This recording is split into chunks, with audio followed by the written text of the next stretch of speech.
नमस्कार मित्रों, आशा है आप सभी बहुत ही अच्छे होंगे और आपकी पढ़ाई भी ठीक चल रही होगी। देखिए, यूपी ट्रिपल एससी से आने वाली जो भी संभावित भर्तियां हैं उनकी आज इस वीडियो में चर्चा करेंगे। और मैं आपको बता दूं, जो कुछ प्रमुख भर्तियां हैं जिनका नोटिफिकेशन आपको 15 दिन में किसी न किसी भर्ती का देखने को मिल सकता है, जो संभावना बन रही है, उन भर्तियों की भी चर्चा करेंगे। कुछ भर्तियां ऐसी हैं जिनका नोटिफिकेशन निश्चित रूप से आप ये मान लीजिए आएगा, और 2 महीने के अंदर आपको लगभग लगभग 10,000 के आसपास वैकेंसियां आपको आती हुई दिखेंगी यूपी ट्रिपल एससी से। कुछ बड़े विज्ञापन भी जारी होने हैं, इस पे भी हम चर्चा करेंगे। देखिए, जो एडीओ की भर्ती है, सबसे पहले हम बात करेंगे एडीओ की। जो एडीओ की भर्ती है, इसमें आप देखेंगे कि ये जो विज्ञापन है, एडीओ हो गया आपका, लोअर पीसीएस का विज्ञापन हो गया। साथ ही साथ अगर बात करी जाए गन्ना पर्यवेक्षक, और यदि बात करी जाए ये लैब टेक्नीशियन और लाइब्रेरियन वैकेंसी की, तो ये जो विज्ञापन है ये प्राथमिकता में है। ठीक है, बिल्कुल आप ये मान के चलें, ये जो विज्ञापन है प्राथमिकता में है, और बहुत जल्द, ये मान लीजिए बहुत जल्द आपको इनका नोटिफिकेशन देखने को मिल सकता है। पूरी उम्मीद है कि इनमें से एक नोटिफिकेशन आपको 15 दिन के ही भीतर ही देखने को मिल जाए।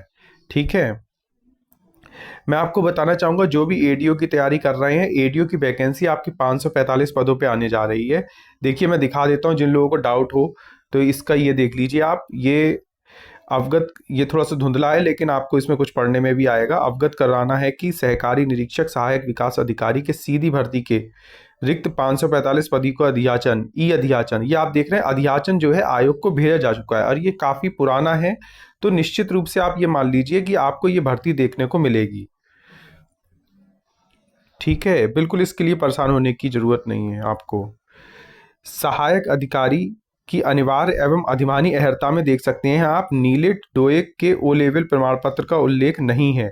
ठीक है, जो लोग मुझसे पूछ रहे थे क्या एडीओ में आपको ओ लेवल चाहिए, तो उनको मैं यहाँ पे क्लियर दिखाना चाहता हूँ। स्पेशली ये उन्हीं के लिए मैं निकाल के लाया हूँ। बाकी ये तो बहुत पहले से सभी ने देख रखा है, मैंने कई बार शेयर भी किया है अपने इस चैनल पे। लेकिन जो लोग ये बार बार पूछ रहे थे कि ओ लेवल का क्या प्रमाण पत्र लिया जाएगा, इसमें ओ लेवल अनिवार्य है क्या इसके लिए, तो इसमें आप देख सकते हैं साफ साफ लिखा हुआ है। ठीक है, तो कोई भी एडीओ की नियमावली में परिवर्तन नहीं किया गया है। पूरी उम्मीद है कि 15 दिन के अंदर आपको इस भर्ती से संबंधित कोई ना कोई सूचना मिलनी चाहिए। नहीं तो किसी अन्य भर्ती का यदि आएगा नोटिफिकेशन 15 दिनों में, तो मैं आपको वीडियो बना के बता दूंगा कि आपका एडीओ की भर्ती कब तक आपको देखने को मिलेगी। और जो लोग इसको लेके बहुत परेशान है, केवल एक भर्ती एडीओ को लेके, मैं उनको बताना चाहूंगा कि अन्य भर्तियों पे भी फोकस करें। एक भर्ती पे डिपेंड होके हमको नहीं रहना चाहिए। अब बात कर लेते हैं कि वीपीओ की नई भर्ती कौन सी आने वाली है। आज हम सारी नई भर्तियों पे बात करेंगे और कितने पदों पे आ सकती है इसके बारे में जानेंगे। देखिए, वीपीओ की ये जो भर्ती है, इसमें निश्चित मान लीजिए जैसे ही आपकी पिछली ये जो बीपीओ आई हुई है, इसकी डीवी संपन्न होगी, ठीक है, आपको नई भर्ती देखने को मिल जाएगी वीपीओ की। वीपीओ में अभी आपको 2 से 3 माह का समय निश्चित रूप से लग सकता है, लेकिन आप ये मान लीजिए कि ये भर्ती आपको नई 4500 के आसपास पदों पे देखने को मिलेगी। और जो 10,000 भर्ती हैं उनमें वीपीओ की जो आपकी भर्ती होगी ये प्रमुख होगी। ठीक है, जो लोग लोअर पीसीएस का इंतजार कर रहे हैं उनका इंतजार कभी भी समाप्त हो सकता है। इसमें बहुत तेजी से काम हो रहा है, और सभी जितनी भी आपत्तियां थी सभी को निपटाया जा रहा है आरक्षण से संबंधी। और आप देखेंगे कि 15 दिन के भीतर या तो एडीओ या लोअर में से आपको एक विज्ञापन देखने को मिल जाएगा। इलाहाबाद हाईकोर्ट की जो लोग वैकेंसी की प्रतीक्षा कर रहे हैं, आरओ का नोटिफिकेशन आपका ये मान लीजिए 1 माह के अंदर आने वाला है। और जो लोग इसकी तैयारी कर रहे हैं वो अपनी तैयारी करते रहें, क्योंकि इसमें बहुत ज्यादा परीक्षा में समय नहीं मिलता है। ये मान लीजिए विज्ञापन आएगा, फॉर्म भरेगा, उससे 45 दिन मिल जाए तो बहुत बड़ी बात है। ठीक है, आपका एग्जाम करा लिया जाएगा, इसमें बहुत लेट लतीफ नहीं होती है इलाहाबाद हाईकोर्ट के किसी भी एग्जाम में। ट्यूबवेल ऑपरेटर वाले जो 11,000 पद रिक्त हैं, निश्चित मान लीजिए कि कुछ पदों पे आपकी भर्ती देखने को मिलेगी, और इस भर्ती को आने में अभी कम से कम 2 माह का समय लग सकता है। इससे पहले ये भर्ती आपको देखने को नहीं मिलेगी। गन्ना पर्यवेक्षक का मैं आपको बताना चाहूंगा, कभी भी विज्ञापन जारी किया जा सकता है। ये भी बहुत ही ज्यादा प्राथमिकता में है यूपी ट्रिपल एससी आयोग के, और ये स्पेशल कैटेगरी की वैकेंसी होगी। और निश्चित रूप से आपको इसका अध्याचन, ये मान लीजिए ये जो 15 दिन की गाइडलाइन मैं आपको बता रहा हूँ, इन 15 दिन में आपको गन्ना पर्यवेक्षक का भी देखने को मिल सकता है नोटिफिकेशन।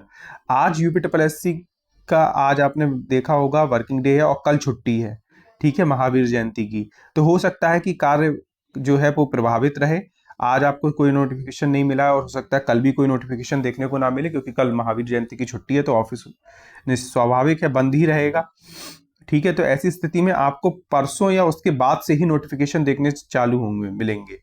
फिर लोग ये ना कहें कि नोटिफिकेशन तो कोई आया ही नहीं इस हफ्ते में, क्योंकि आप देख रहे हैं कि वर्किंग डेज बहुत कम होते हैं, विभिन्न विभिन्न छुट्टियां पड़ जाती है, जिनकी वजह से काम नहीं हो पाता है और उन पे तेजी नहीं आ पाती है। और जब तक कि ऊपर से क्लियरेंस नहीं हो जाता, साइन नहीं हो जाता, तब तक आगे कोई भी नोटिफिकेशन आपका जारी नहीं होता है। जूनियर असिस्टेंट की जो नई भर्ती का इंतजार कर रहा है, मैं आपको बताना चाहूंगा, जैसे ही आपका जो पुरानी भर्ती में से 55-12 वाली भर्ती जैसे ही संपन्न होगी, आपको जूनियर असिस्टेंट का नया नोटिफिकेशन देखने को मिल जाएगा। ठीक है, और लगभग लगभग ये 4500 प्लस वैकेंसी इसमें रहने वाली है आपकी। तो जो भी जूनियर असिस्टेंट में पिछली बार अच्छा नहीं कर पाए, तो उनके लिए एक सुनहरा मौका है, वो अपनी तैयारी को निरंतर जारी रखें।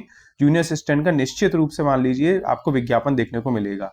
जेई की जो नई वैकेंसी का इंतजार कर रहे हैं, उनको इलेक्ट्रिकल और मैकेनिकल पोस्ट आएंगी उनकी, ठीक है, जेई वालों की। और साथ में साथ हो सकता है कि सिविल की भी इस बार अधिक पोस्ट देखने को आपको मिल जाए।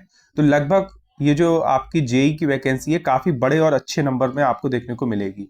इसका विज्ञापन आपको जैसे ही जेई का ये जो अभी पेपर चल रहा है, आप देख रहे हैं पेपर होने वाला है, तो इसमें अभी 2 से 3 माह का समय लग सकता है जेई में, कोई बड़ी बात नहीं है। लेकिन निश्चित रूप से आप ये मान लीजिए ये वैकेंसी भी आने जा रही है और आपको इसका भी अधियाचन देखने को मिलेगा।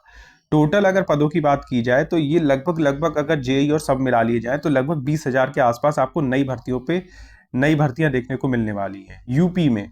ठीक है, चाहे उसमें आप इलाहाबाद की भी काउंट कर सकते हैं। तो जो टोटल नंबर होगा वो 20,000 के आसपास होगा सरकारी नौकरियों का। आबकारी सिपाही की भी भर्ती आएगी, निश्चित मान लीजिए 500 प्लस पदों पे आपको आबकारी सिपाही का नोटिफिकेशन देखने को मिल सकता है। और ये संभावना है कि 1 से 2 माह के अंदर ही आबकारी सिपाही का आपको नोटिफिकेशन देखने को मिल जाए। जो भी लाइब्रेरी का हमसे पूछ रहे थे, तो मैं आपको बता दूं, BLIS और DLIS वाले दोनों को ही इसमें मौका मिलने जा रहा है। और ये जो लाइब्रेरी की भर्ती है, इसमें लगभग 1 माह का समय लगेगा और इसके इसके 1 माह के अंदर ही आपको ये नोटिफिकेशन देखने को मिल जाएगा, लाइब्रेरी वाला। ठीक है, लैब टेक्नीशियन वालों को मैं बता दूं, आपकी भर्ती प्राथमिकता में है और कभी भी 15 दिन के अंदर भी आपका ये जो विज्ञापन है देखने को मिल सकता है। बाकी इसमें अगर कुछ समय लगेगा तो मैं आगे आपको बता दूंगा। अभी हमको थोड़ा सा वेट करना पड़ेगा, क्योंकि छुट्टियां, अभी आपने देखा नवरात्रि निपट गई, उसमें छुट्टियां पड़ गई, तो आपको उसके बाद ही 3 नोटिस देखने को मिले। अब आज आयोग खुला है और कल फिर से छुट्टी पड़ रही है। तो ऐसी स्थिति में कार्य काफी प्रभावित होता है। जब लगातार काम होगा तभी अच्छे परिणाम भी आएंगे।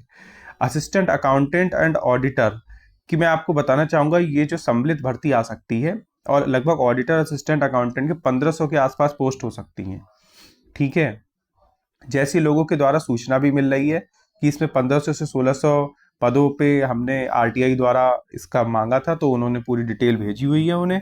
तो हो सकता है उनकी बात पे पूरा पूरा दम हो, और मुझे भी लगता है कि ऑडिटर और असिस्टेंट अकाउंटेंट दोनों की ही आपको पोस्ट देखने को मिलेंगी और ये 1500 के आसपास संख्या हो सकती है।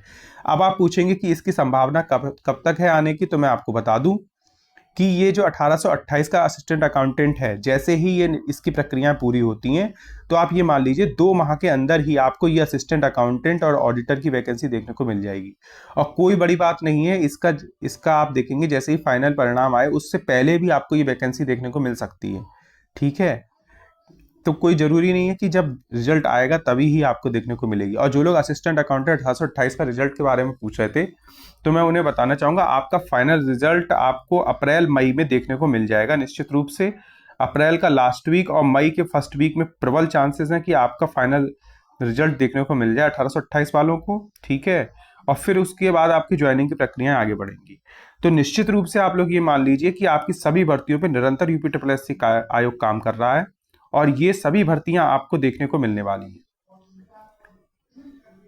देखिए, सभी भर्तियों के लिए और सभी प्रक्रियाओं के लिए आवश्यक यह भी है कि पूरे संपूर्ण विश्व में शांति रहे। आप देख रहे हैं कि इस समय युद्ध का माहौल है, गैस की किल्लत हो रही है, निरंतर अटैक हो रहे हैं दोनों तरफ से, दोनों पक्षों से, जिससे गैस की समस्या आगे आने वाले समय में बढ़ रही है।